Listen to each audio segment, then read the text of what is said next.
Si ça vous regarde, ça nous regarde. Bonjour à toutes et à tous et bienvenue dans votre émission de société.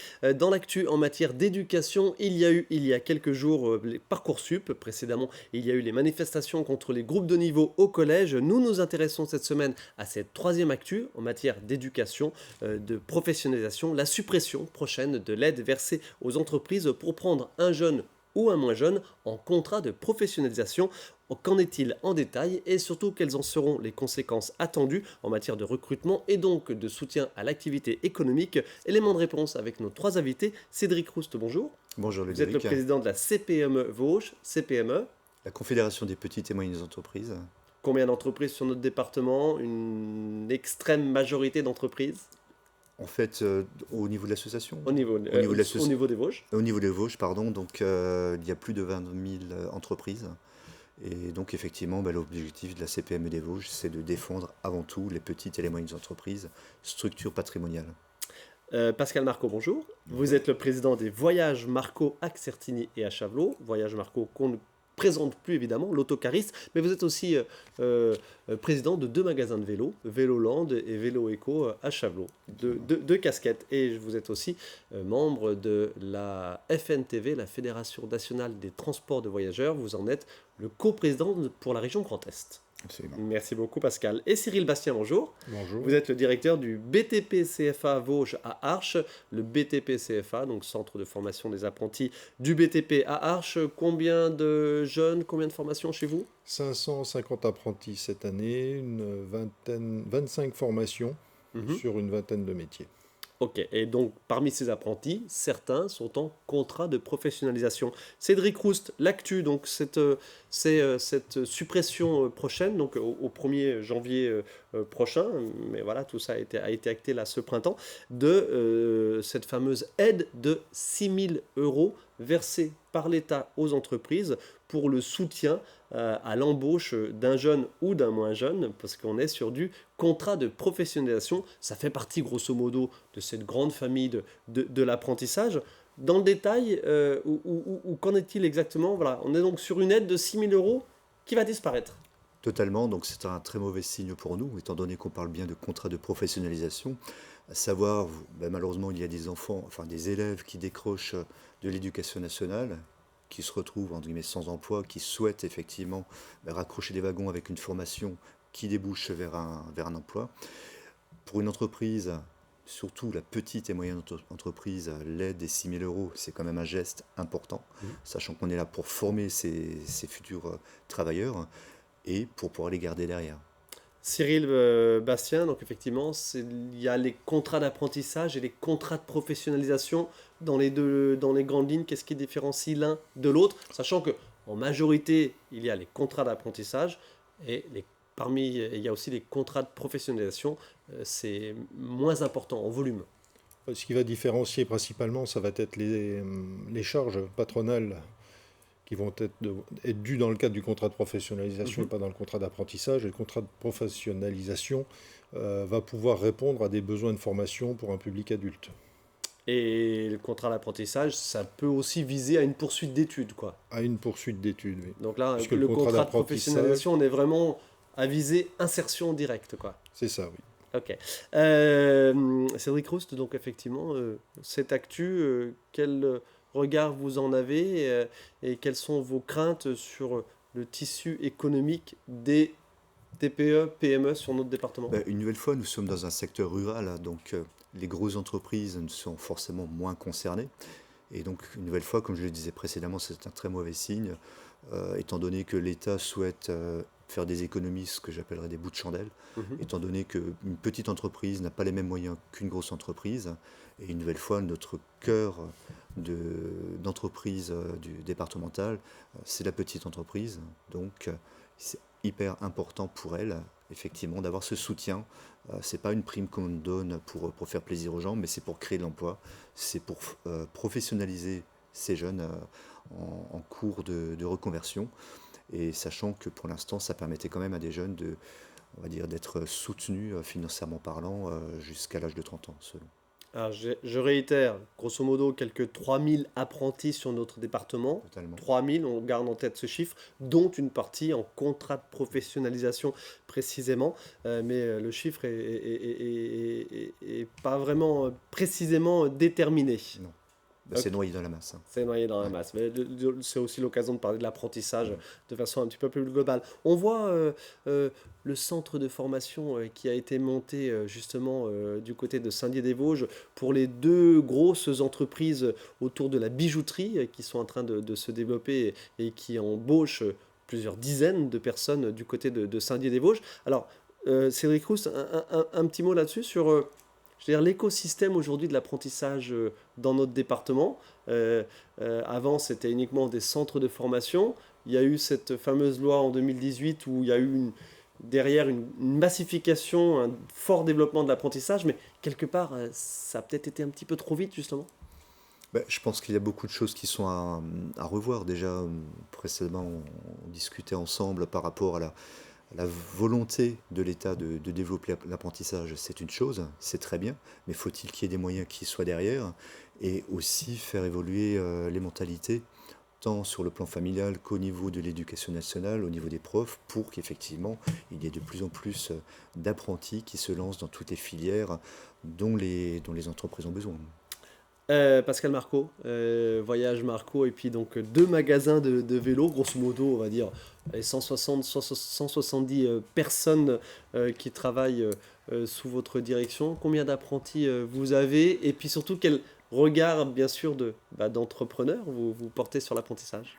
Alors, on a encore actuellement 4 apprentis. Mhm. Euh, Alors plus sur de la fonction support pour ce qui est des support. voyages Oui, pour les Marco. conducteurs, il y a une nouvelle formation à partir de 18 ans qui se fait, mais on n'a pas encore, c'est tout récent, donc on n'a pas encore mis en place, parce qu'il y a un tutorat qui n'est pas évident. J'en profite d'ailleurs pour préciser que quand on prend un apprenti, ça demande énormément d'énergie, Mhm. d'accompagnement, et pour qu'on accueille quelqu'un, il faut qu'on soit en mesure de le faire. Donc, c'est pas si simple. Et quand on parle de ces 6 000 euros, 6 000 euros, ça nous permet d'équilibrer un peu plus les comptes par rapport au travail effectif et à la production que peut amener un apprenti au cours d'une année, par exemple. Donc, c'est pas neutre de le dire et de le rappeler.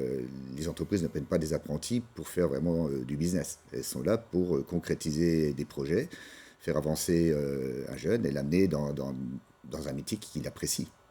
Votre background, entre guillemets, avec les apprentis, ceux qui sont passés par l'apprentissage chez vous, globalement, vous les avez gardés ou pas? Tous. Tous. Quasiment tous. Voilà, c'est Quasiment tous.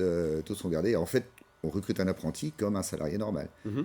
On essaie de sentir quelqu'un qui est dans l'esprit et surtout qui montre de l'envie. C'est pour ça qu'il faut préciser que c'est au professeur de lancer cette envie, de diffuser cette possibilité de travailler. On sait aussi que les jeunes, par exemple, notamment les garçons, ne sont pas toujours captés par l'école. Faire des stages ou intégrer une entreprise, ils arrivent dans une dynamique d'entreprise avec des challenges, avec travailler en équipe, et ça les motive bien souvent plus. Et cette petite paye, même si elle est petite au départ, leur permet déjà d'avoir de première approche, et en fait, quelque part, ça leur permet aussi d'ouvrir leur droit à retraite. J'y pense en même temps. Chez nous, on a eu de tous les niveaux, on a eu des jeunes... un conducteur de car qui est là, qui fait du bureau, qui conduit beaucoup moins. Il est arrivé il y a plus de 20 ans. Mhm. Il a suivi ce parcours-là. On a une forfaitiste agence de voyage qui est arrivée le jour de ses 18 ans, qui en a bientôt une quarantaine et qui est au top. On a des mécaniciens. Également une communicante, éditeur web, qui s'occupe de toute la communication interne et externe d'entreprise. C'est super parce que c'est les jeunes qui ont envie, qui ont découvert une entreprise et qui s'y plaisent, qui sont restés. Globalement, dans le monde du transport, cette prévision de suppression donc, de cette aide de 6 000 euros, vous pensez que ça va avoir des conséquences ou vous allez faire avec et au final, vous allez pouvoir gérer? C'est un peu une éthique dans l'entreprise. Mais c'est une charge en plus qui va arriver et qui va limiter, et on aura encore moins le droit à l'erreur, on sera peut-être encore plus dur dans la sélection, et c'est un frein. On se sent aussi beaucoup moins accompagné, évidemment. Ces 6 000 euros, c'est un accompagnement, l'entreprise se sent moins seule. C'est souvent la problématique des chefs d'entreprise, surtout des petites et des moyennes entreprises, où le chef d'entreprise a le sentiment d'être seul. D'où l'intérêt de se regrouper en syndicat, ou alors, et voir des gestes de l'État, c'est appréciable. Et en termes d'informations relatives à l'éducation et à l'apprentissage, vous êtes content d'avoir dans le secteur des centres de formation qui vous informent, parce que voilà, chef d'entreprise, tête dans le guidon, vous ne pourrez pas faire de la veille Absolument. sur toutes les thématiques. Il y a trop de variations, ça change trop souvent, et heureusement qu'on a les établissements qui nous contactent et qui nous expliquent les cursus à suivre, ce qu'on peut faire. Cyril Bastien, justement, on parlait de ces 6 000 euros, donc cette suppression à venir de 6 000 euros. Rappelez-nous un petit peu combien est payé un apprenti, alors en formation initiale, selon l'âge, en contrat de professionnalisation, évidemment, il n'y a aucun paiement type. La rémunération de l'apprenti est indexée sur son âge principalement et puis son niveau de diplôme. Ouais. Donc c'est par décret, ce sont des minimaux. Alors, rien n'empêche l'entreprise. C'est un pourcentage du SMIC. C'est un pourcentage du SMIC, oui, exactement. Et charge ma foi à l'entreprise, si elle est satisfaite aussi de l'apprenti, de pouvoir, dans le cadre d'une volonté de fidéliser ce nouveau salarié, de l'accompagner davantage. Mais en tout cas, oui, voilà, la rémunération minimale est fixée par décret. Grosso modo, je me permets de préciser, à 16 ans, on est à 27% du SMIC pour quelque chose comme un mi-temps, grosso modo. Et puis évidemment, selon l'âge, ça augmente jusqu'à entre 50 et 100% du SMIC dans le cadre d'un contrat de professionnalisation. Vraiment. Cédric Rousse, je ne dis pas de bêtises? C'est juste. Ok, tout à fait. jusqu'à 100%, c'est-à-dire un salaire normal, selon l'âge évidemment de la personne. Ok. Est-ce que dans le secteur du BTP, donc que vous connaissez bien, Cyril Bastien, on va avoir quelques images alors, des coulisses du bâtiment et puis de jeunes qui sont chez vous. Est-ce que dans le secteur du BTP, vous avez des retours et des craintes importantes en matière de recrutement avec cette suppression d'une aide de 6 000 euros pour les contrats de professionnalisation? Nous avions l'an dernier une vingtaine de contrats de professionnalisation au CFA. Ce qu'on a pu constater, c'est que ce sont des contrats qui ont été signés parce que les projets étaient bien aboutis, bien réfléchis, et par le salarié et par l'entreprise. Ok. Et comme a été dit tout à l'heure, le fait que nous ayons un tissu d'entreprise pour lesquels ces 6 000 euros sont d'importance, puisque de très petites entreprises, le fait que cette aide baisse, voire disparaît peut-être à terme, est assez inquiétant parce que c'était quand même un élément qui contribuait à prendre la décision pour l'entreprise. Pour autant, quelques 200 millions d'euros d'économies recherchées par le gouvernement au niveau national, bien sûr, enfin même voire beaucoup plus. Le quoi qu'il en coûte, il se termine. C'est terminé, On est dans cet esprit. Il faut aller chercher des économies un petit peu partout. Ça en fait partie. Alors, je ne sais pas, je ne suis pas dans les coulisses du gouvernement. Ce que je sais simplement, c'est que oui, l'aide au contrat de professionnalisation va diminuer et qu'il y a également sur la rémunération des centres de formation, sur la prise en charge de l'acte de former dans les centres de formation, une diminution qui a déjà eu lieu plusieurs fois par ailleurs et qui aura encore lieu cette année. Donc se pose vraiment la question de, au-delà de vouloir vider des fonds de tiroir ou avoir plus de largesse financière de la part du gouvernement, c'est de se dire jusqu'à quel point en fait on va pouvoir diminuer ces aides, ce soutien à la formation des centres de formation qui pour certains sont déjà en grande difficulté. Car normalement ils incluent des investissements au-delà du fonctionnement, donc la réforme de 2018, vous l'avez exprimé tout à l'heure, a fortement impacté les modes de gestion des CFA et sont à la charge maintenant des établissements les investissements que par ailleurs ces investissements étaient subventionnables. Aujourd'hui, quand vous voulez acheter un matériel, on peut parler d'un bus, un centre de formation qui veut acheter un bus, ou une machine. Je ne connais pas le prix d'un bus, mais si je prends une machine typique dans un atelier du CFA, je veux dire, en dessous de 50 000 euros, vous ne commencez pas à discuter, quoi.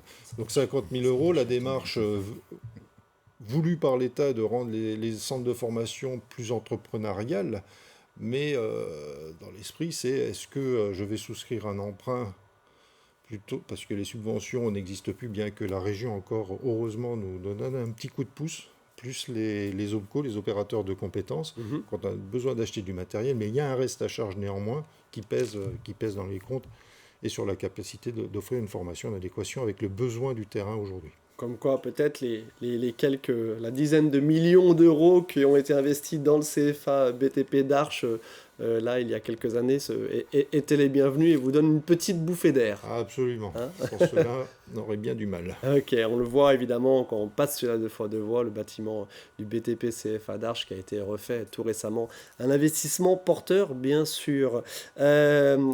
Cédric Roust, on est évidemment en période électorale, ça n'aura échappé à personne.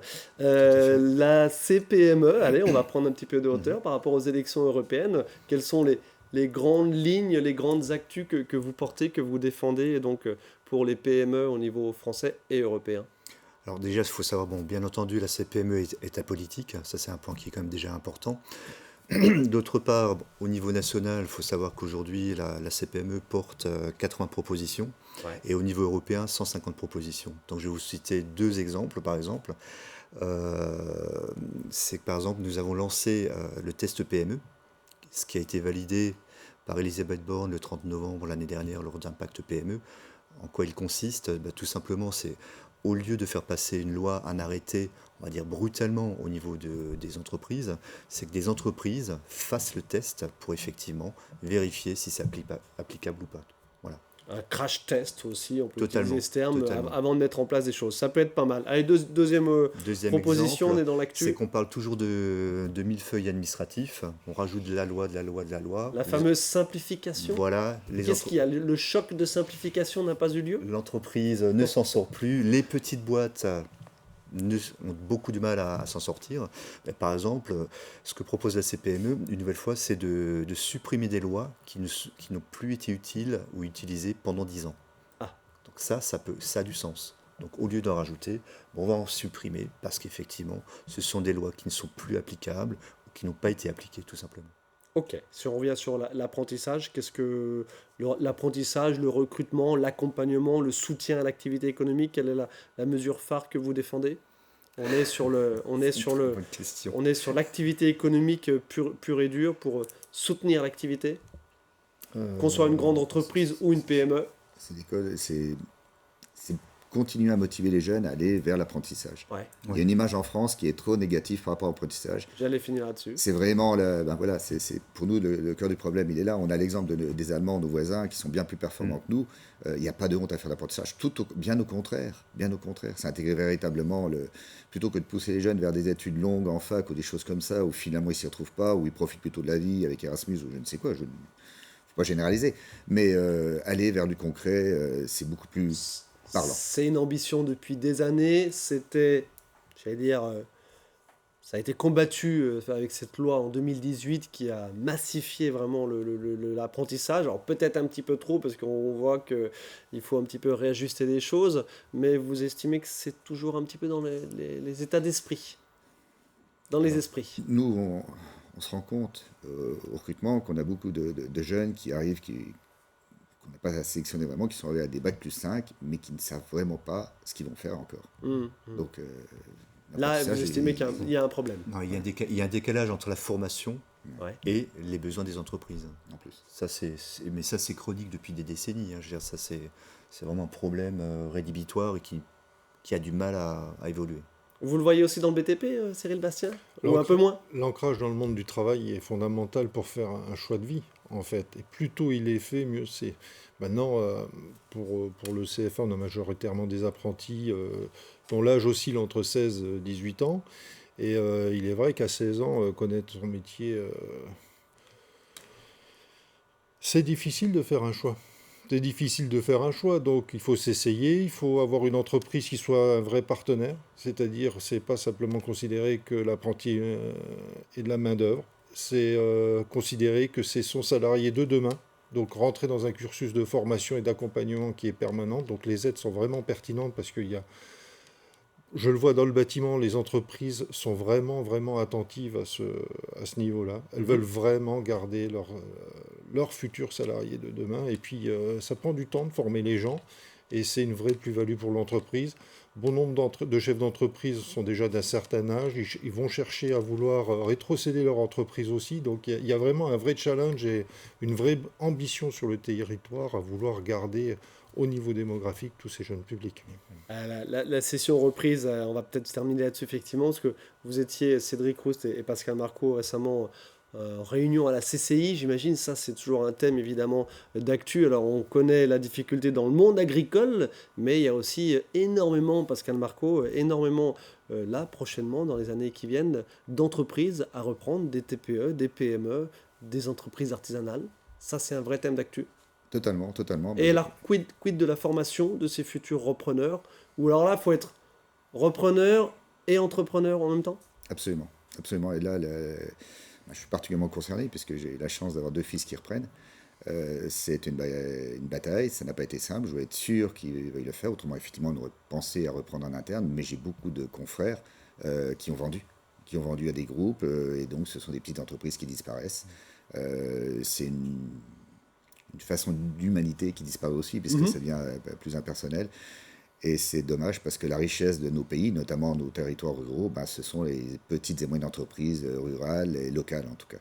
Donc le but de jeu des entreprises, c'est effectivement de garder notre vivier de jeunes Vosgiens, de les faire travailler dans le secteur et de leur faire prendre du plaisir à travailler, parce que le travail, c'est quand même une valeur forte. Et c'est Charlie Chaplin qui disait travailler, c'est vivre. Donc alors, dans ce sens-là, on aime trop la vie, il faut l'apprécier. En 2 mots, Cédric Roust, quels sont les outils à perfectionner pour assurer cette reprise et donc cette maintien de notre maillage territorial en termes de TPE, PME? Je pense qu'on revient de nouveau au même problème en termes de réglementation, à savoir que la France et l'Europe ne facilitent pas la tâche aux petites entreprises, effectivement, d'être transmises. Alors, effectivement, il y a des dispositifs, des packs du trade, ce genre de choses. Ça peut aider, effectivement, dans certains cas de figure, faciliter les transmissions d'une génération à une autre.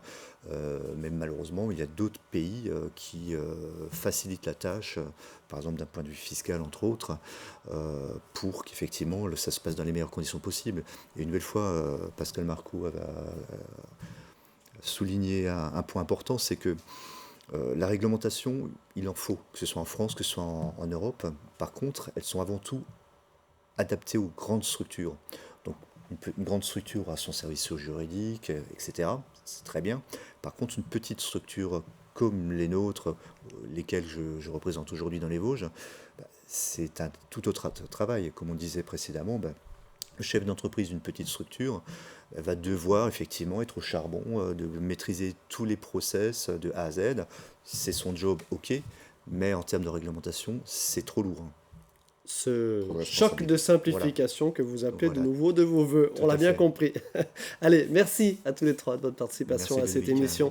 Donc je rappelle cette actu évidemment sur la suppression de 6 000 € pour ce qui est des contrats d'apprentissage qui ne représentent, des contrats de professionnalisation qui ne représentent pas la majorité des contrats d'apprentissage, mais ça peut avoir son importance et ça peut avoir son impact. Voilà, une actu à suivre en termes d'activité économique sur notre département. Merci beaucoup, bonne continuation. Merci. Merci à vous de votre attention. On se retrouve très prochainement pour une nouvelle émission.